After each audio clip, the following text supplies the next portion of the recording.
Thom Hartmann here with the best of the rest of economic and labor news. You need to know this. It's official. Unions are still very, very good for workers.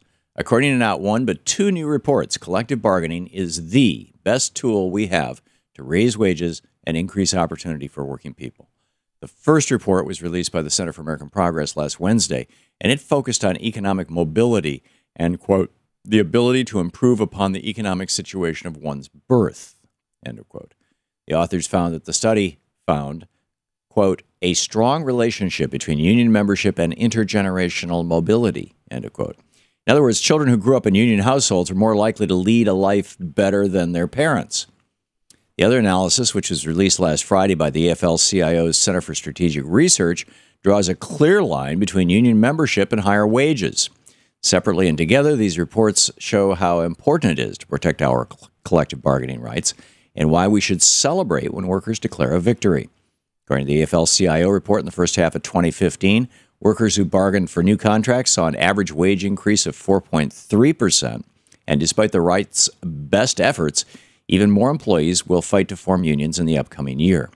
Richard Trumka, president of the AFL-CIO, said, "This report proves clear evidence that joining a union and bargaining with your employer is the most effective way to give workers the power to raise their own wages." He added, "When working people speak with one voice, our economy is stronger and all workers do better." The Republican war on unions hasn't stopped people from organizing, but we need to fight hard to make sure our collective bargaining rights don't disappear. Leaving an abusive spouse is a difficult task for any victim, but one moving company is looking to make that move a little easier. California-based company Meathead Movers helps women and men who find themselves trapped in abusive relationships. The company teams up with local nonprofits that assist domestic violence victims, and they donate their relocation services free of charge. They founded the company in 1997, and they employ college athletes who share their beliefs about helping those in need.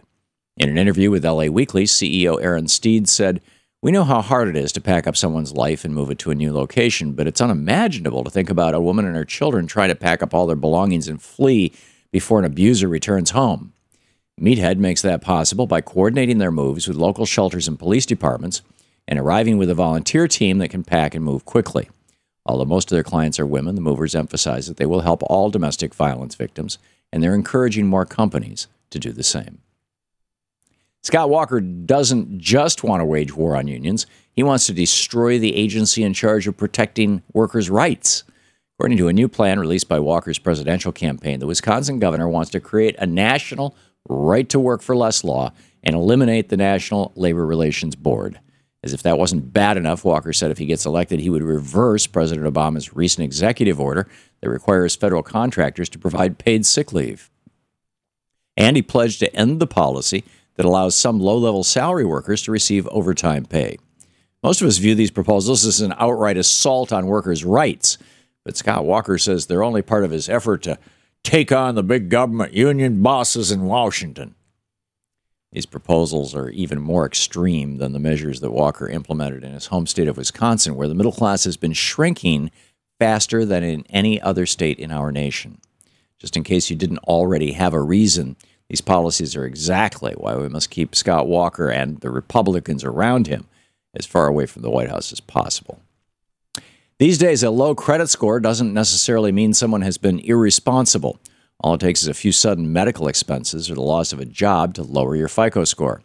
Despite that, many companies continue to use that information in their hiring process. Thankfully, Senators Elizabeth Warren and Steve Cohen are working to limit when and how this information can be used. Last week, they introduced legislation to prohibit managers from reviewing your credit report unless it's required by state law or relevant to the job in question. In an op-ed about the so-called Equal Employment for All Act, the senators wrote, "Credit reporting companies that sell Americans' personal data to potential employers have pushed the narrative that a credit history somehow provides insight into someone's character." They added, "In fact, research has shown that an individual's credit has little to no correlation with his or her ability to succeed in the workplace."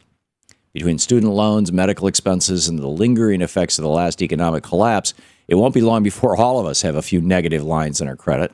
And it's more important than ever that those marks don't keep us from finding a job. And finally, the Fight for 15 has declared victory in New York State.